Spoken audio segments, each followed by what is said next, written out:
Hello everyone, welcome back to my channel Shivan official and welcome to my brand new vlog. তো তোমরা সবাই কেমন আছো? আমি তো খুব ভালো আছি। তো আমি চলে এসেছি আজকে আরও একটি নতুন ব্লগ নিয়ে। তো আজকে হচ্ছে আমার দাদার মেয়ের অন্নপ্রাশন। তো আমরা যাব হচ্ছে আসানসোল। এই যে আমরা সকাল সকাল রেডি হয়ে গেছি। আর এই আমি যতবার কোনো জায়গা গেছি, মানে বিয়ে বাড়ি হোক, অন্নপ্রাশন হোক বা মানে পৈতে বাড়ি হোক, ততবার আমি দেখেছি যে মানে বৃষ্টি হতেই। তো আজকেও একটু ওয়েদারটা কেমন, একটু হালকা হালকা বৃষ্টি বৃষ্টি কাল হয়েছে। তো আজকেও ওয়েদারটা সেরকম একটু মেঘলা মেঘলা ছিল। তো আজকেও দেখছি ওরকম রয়েছে। তো কিছু তো করার নেই, যেতে হবে। আমি খুব এক্সাইটেড যাওয়ার জন্য, কারণ প্রথমবার আমি ওই দাদাটার বাড়ি আছি। কারণ কোনো বাড়ি যাইনি, হয়তো ছোটোবেলায় গেছি, কিন্তু মানে জ্ঞান হতে আমি একবারও যাইনি। তো আজকে যাব। তো চলো, পুরো ব্লগটা দেখার অনুরোধ রইল। আশা করি তোমাদের খুব খুব ভালো লাগবে। তো আমরা এরপর বেরোবো, আমি মা আর ভাই যাব, বাবা যাবে না, কারণ বাবার একটা কাজ আছে, ঠাকুমাতে যেতে পারবে না। তো পুরো ব্লগটা দেখার অনুরোধ রইল। তো চলো, এরপর আমরা বেরোবো। ওই আমরা 8:20 ট্রেনটায় যাব, এখানে পানাগড় থেকে আসানসোল একবারে ডাইরেক্ট। তো চলো আমরা বেরিয়ে যাই, তখন তোমার সাথে একেবারে দেখা হচ্ছে। A few moments later. তো গাইস, আমরা চলে এসেছি পানাগড় স্টেশনে। আর এই যে এটা আমাদের পানাগড় স্টেশন, আর আমাদের টিকিটও কাটা হয়ে গেছে পানাগড় টু আসানসোলে। আর আজকে ট্রেনটা এত লেট করেছে, যেখানে 8:20-তে ট্রেনটা আসার কথা, সেখানে ট্রেনটা এসেছে আজকে মানে প্রায় 9:05, প্রায় 1 ঘন্টা লেট। তো কিছু করার নেই, লোকাল ট্রেন হতেই পারে। তো আমরা ট্রেনে চেপে পড়েছি।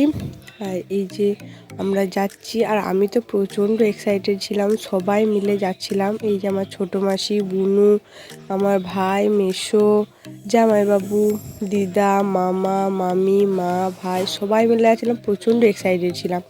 তো তারপরে আমরা নেমে যাওয়ার পর এই যে আমাদেরকে দাদা নিতে এসেছিলো আসানসোল রেল স্টেশন থেকে গাড়ি করে। তো আমরা গাড়ি করে যাচ্ছি। তো আসানসোলটা আমার খুবই ভালো লাগলো, কারণ আমি যেহেতু প্রথমবার গেছিলাম, আমার তো প্রচণ্ড ভালো লেগেছে। তো আমি সব দেখতে দেখতে যাচ্ছিলাম। তো গাইস, আমরা ফাইনালি পৌঁছে গেছি। এই যে হ্যালো গাইস, আমি চলে এসেছি। এই যে এটা আমার পিসি হয়, মেজো পিসি,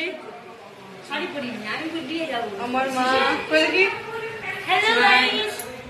আর এটা আমার দিদি, মেজো দিদি। তো আমরা সবাই এসেছি। এরপর আমরা এই মাত্র বাড়ি পৌঁছালাম, এরপর খাবার দাবার খাবো, তোমার সাথে তারপর দেখা হচ্ছে। আমি ফাইনালি রেডি হয়ে গেছি। আর তোমরা বলবে যে তুমি এরকম ড্রেস কেন পরেছো। তো ব্যাপার হচ্ছে যে আমি যতই নিজের জামা নিয়ে যাই, আমার সবসময় কারণ জানি না নিজের জামাগুলো একদম পছন্দ হয় না। তো এই ক্ষেত্রে আমার সেই একই ঘটনা ঘটেছে। আমি নিয়ে গেছি 2টো জামা, কিন্তু আমার একটা জামাও পছন্দ হয়নি। বলেছে এটা পরবো না, ওটা পরবো না। তো মা প্রচণ্ড রেগে গেছিলো। এবার কি হলো, মামার কাছে এই জামাটা দেখলাম। তো আমি জিন্স নিয়ে গেছিলাম, তো মামার কাছে এই জামাটা দেখে আমার পছন্দ হলো, তো পরে নিয়েছি। তো আমাকে দেখতে সত্যিই জোকারের মতো লাগছিলো, সেটা আমি বুঝতে পারছিলাম। আর এই যে এটা হচ্ছে আমার বুনু, এরই আজকে অন্নপ্রাশন। আর এটা হচ্ছে আমার দাদা। আর পাশে ওই যে রয়েছে গ্রিন কালারের শাড়ি পরে, ওটা হচ্ছে আমার বৌদি। তো বুনুকে নিয়ে আমরা সবাই আদর করছিলাম।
তো গাইজ, আমরা লজের মধ্যে পৌঁছে গেছি। আর সেখানে অনেকগুলো রুম ছিল, আর রুমের মধ্যে একটা আয়না ছিল। তো আমি সেখানে আমার ফুল লুকটা তোমাদের দেখিয়ে দিলাম।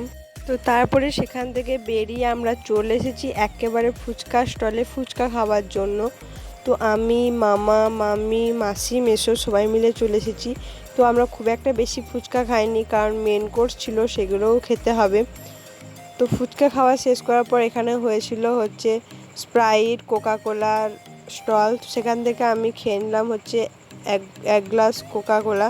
তো বেসিক্যালি আমি কোকাকোলা খুব একটা পছন্দ করি না, কিন্তু যেহেতু ফুচকা খেলাম তো খাবার হজম করার জন্য এক গ্লাস খেয়েই নিলাম। তো তারপরে এখানে বুনু আর দাদা ফটো তুলছিল। তো দেখো বুনুকে কি কিউট লাগছে, তাই না?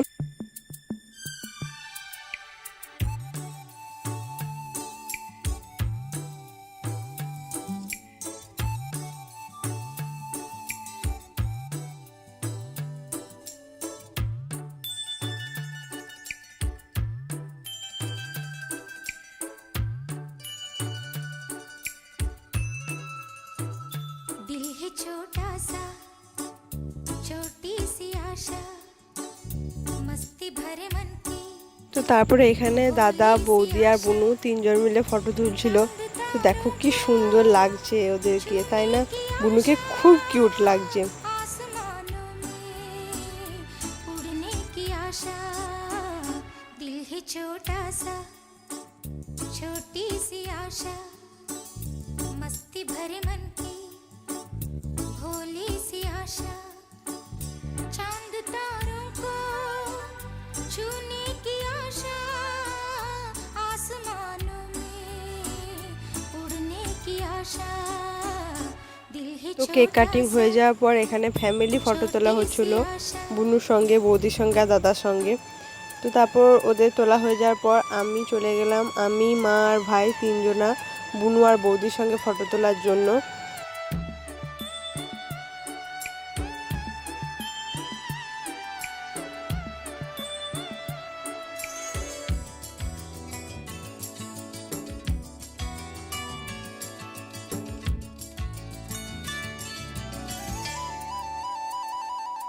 গাইস, আমরা ফটো তোলার পর্ব শেষ করে এখানে চলে এসেছি একেবারে মেন কোর্সে। তো আমি, মাসি আর মেসো আর বুনু চারজন মিলে খেতে বসেছিলাম। তো আমাদের প্লেট দিয়ে দিয়েছে। আর যেহেতু আমি পুরো খাবারের ভিডিও করিনি, ওই জন্য তোমাদের আগেই আমি মেনু কার্ডটা দেখিয়ে দিলাম। তো তোমরা ভিডিওটি পজ করে দেখিয়ে নিতে পারো। তো খাবারের আইটেমগুলো দারুণ করেছিল। বেসিক্যালি আমার বেশি ভালো লেগেছে হচ্ছে মাটনটা, কারণ মাটনটা খুব নরম ছিল। আর এইদিকে আমাদের শাক দিয়ে দিয়েছে, তো এইদিকে স্যালাডও দিয়ে দিয়েছে। তো আমি ভিডিওটা বেশি কন্টিনিউ করতে পারিনি, তোমরা পজ করে মেনু কার্ডটা দেখে নিতে পারো। তো তারপরে অর্ধেক খাওয়া হয়ে যাওয়ার পর এখানে মিষ্টি আর পায়েস আমাদেরকে দিয়ে চলে গেছিলো। আর এখানে চাটনিও ছিল। তো চাটনিটা দারুণ করেছিল। বেসিক্যালি আমার চাটনি এমনিতেই পছন্দ, তারপরে আবার যদি বিয়েবাড়ি, অন্নপ্রাশন বাড়ি হয় তো কথাই নয়। তার কিছুক্ষণ আধ ঘন্টা পর আমরা চলে এসেছি এখানে 7 আপ খাওয়ার জন্য, কারণ মাটন খেয়েছি, এবার মাটনটা তো হজম করতে হবে। তো সেই জন্য আমরা এখানে নিয়ে নিলাম এক গ্লাস 7 আপ। তো খেয়ে পরে এবার হজম করতে হবে খাবারটা। তো এই যে এটা হচ্ছে আমার ছর্দি, আর এই দিকে হচ্ছে আমার, এটা হচ্ছে আমার মেজদি।